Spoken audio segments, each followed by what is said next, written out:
আসসালামু আলাইকুম, Monira blog kitchen থেকে আমি মনিরা বলছি। আজ আপনাদের তৈরি করে দেখাবো বেগুন আর মসুর ডাউল দিয়ে একটি মজাদার রেসিপি।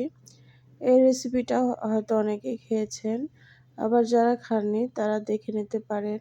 বাসায় কোনো মাছ মাংস না থাকলে এভাবে তৈরি করে খেতে পারেন। তো তার জন্য লাগবে এখানে আমার কিছুটা মসুরের ডাউল। এখানে আমি 1 পোয়া মানে 1 কাপ মসুরের ডাউল নিয়েছি, সঙ্গে 1 মুঠ চাল নিয়েছি। এগুলো এখন ব্লেন্ড করে নেব। এই যে ব্লেন্ড করে নিয়েছি, সঙ্গে দিয়েছি কাঁচামরিচ। কাঁচামরিচ ছোট ছোট টুকরা করে দিতে হবে। আর এই যে বেগুন, আলু, পেঁয়াজ, কাঁচামরিচ এগুলো লাগবে আমার রান্না করতে। তো এখন পেঁয়াজগুলো আমি বাটির মধ্যে দিয়ে দিলাম, ডাউলের মধ্যে দিয়ে এখন এখানে কিছু মশলা নিতে হবে। হলুদের গুঁড়া, মরিচের গুঁড়া, আপনারা আপনাদের পরিমাণ আর টেস্ট বুঝে এখানে দেবেন। বেশি পরিমাণ বানাতে চাইলে সে পরিমাণে বেশি দিতে হবে মশলাগুলো। এখন দিয়ে দিলাম লবণ, আর একটু দিয়ে দেব আদা রসুন বাটা। এখানে হলুদ, মরিচ, ধনিয়া, জিরার গুঁড়া, লবণ দিয়েছিলাম। দিয়ে এখন এগুলো সবগুলোকে ভালো করে হাত দিয়ে মেখে নিতে হবে।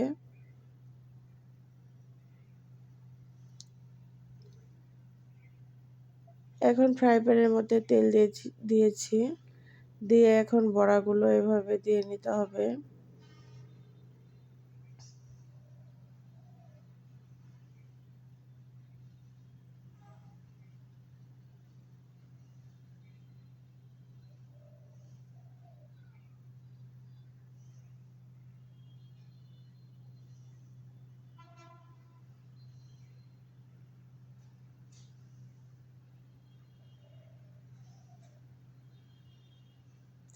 এই তো সবগুলো বড়া এখন আমি এক পাশে হয়ে গিয়েছে, উল্টে দিচ্ছি।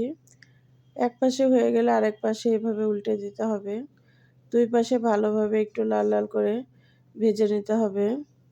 কম ভাজলে কিন্তু তরকারিতে বড়াগুলো একদম ভেঙে যাবে। একটু কড়া করে ভেজে নেবেন, এতে করে আর ভাঙার চান্স থাকবে না।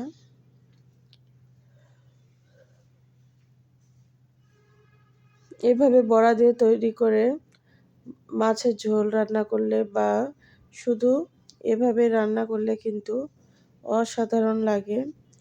তো আমি এখন এগুলোকে দেখুন কিভাবে ভেজে নিচ্ছি। একবার উঠিয়ে নিয়েছি, নিয়ে এখন বাদ বাকিগুলো আবার ওইভাবে দিয়ে নিতে হবে।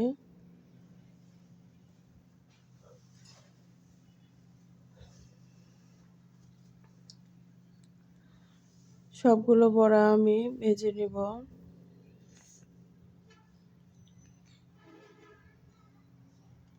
এই তো বড়াগুলো ভেজে নিয়েছি, নিয়ে এখন রান্না করতে চলে যাব।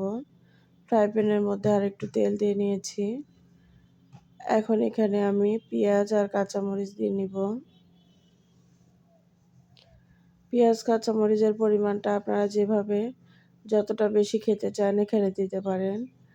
তো এখন এই যে পেঁয়াজ আর কাঁচামরিচটাকে লাল লাল করে ভেজে নেব।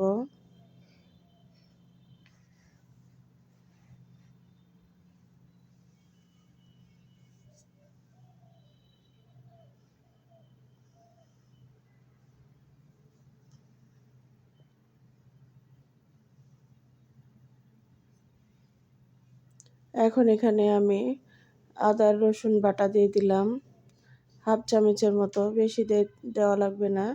বেগুনের তরকারিতে আদা রসুন বাটা না দিলেই বেশি ভালো লাগে। তারপরে যদি দিতে চান এরকম পরিমাণে একটু কম দিবেন। এখন এখানে পানি দিয়ে দিলাম, পানিটা দিয়ে এখন এগুলোকে ভালোভাবে নেড়েচেড়ে নিতে হবে। হলুদের গুঁড়া দিয়ে দিলাম, ধনিয়ার গুঁড়া, জিরার গুঁড়া, আর দিয়ে দিতে হবে এখানে মরিচের গুঁড়া, আর লবণ দিয়ে দেব।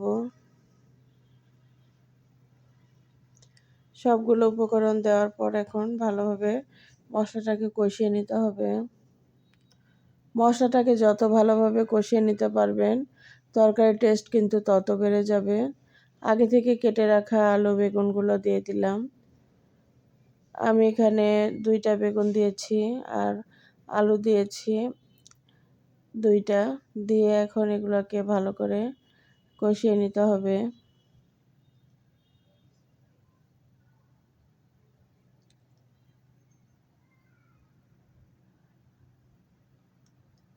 ঢাকনা দিয়ে ঢেকে রেখে দেবো কিছু সময়। ঢাকনা উঠিয়ে আবার এভাবে নেড়ে চেড়ে দিতে হবে। এখন কিছুটা পানি দিয়ে সবজিটাকে কষিয়ে নিতে হবে।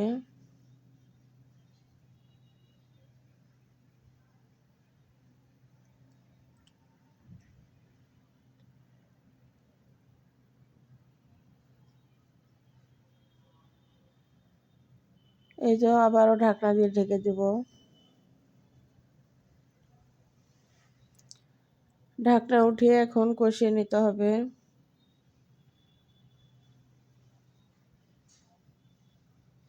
আপনারা চাইলে আলু বেগুনগুলো ভেজেও রান্না করতে পারেন।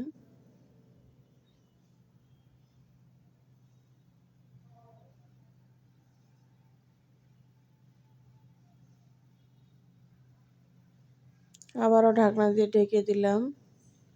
এই তো এখন আর একটু কষিয়ে নেব।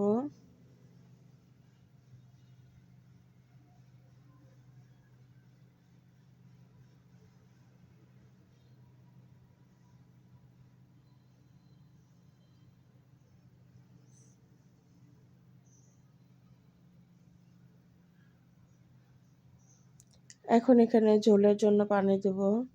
এখানে পানি কিন্তু বেশি দিতে হবে ঝোলের জন্য।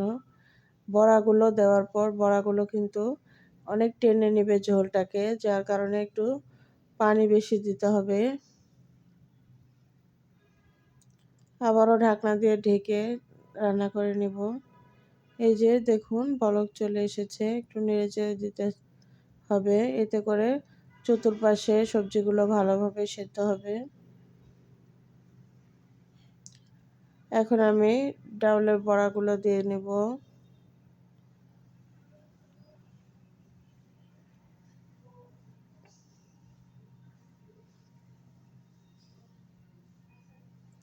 ঘরে যদি মাছ মাংস কোনো কিছু না থাকে, এভাবে 1 কাপ মসুরের ডাউল দিয়ে আপনারা কিন্তু এই রেসিপিটি তৈরি করে নিতে পারেন। যে কোনো ধরনের সবজি দিয়েই এই রেসিপিটি তৈরি করা যায়। তবে আমার কাছে বেগুন দিয়ে আর আলু দিয়ে রান্না করলে বেশি ভালো লাগে। চাইলে এখানে আপনারা মাছ এর সঙ্গে অ্যাড করে এই রেসিপিটি তৈরি করতে পারেন। অসাধারণ লাগবে খেতে। তো এই যে আমার তরকারিটা দেখুন কেমন হয়েছে। এখন আবার উল্টে পাল্টে দিচ্ছি এভাবে বড়াগুলো। এতে করে ঠিকমতো ঝোলটা প্রবেশ করতে পারবে বড়ার মধ্যে। আবারও ঢাকনা দিয়ে কিছু সময় রেখে দেব।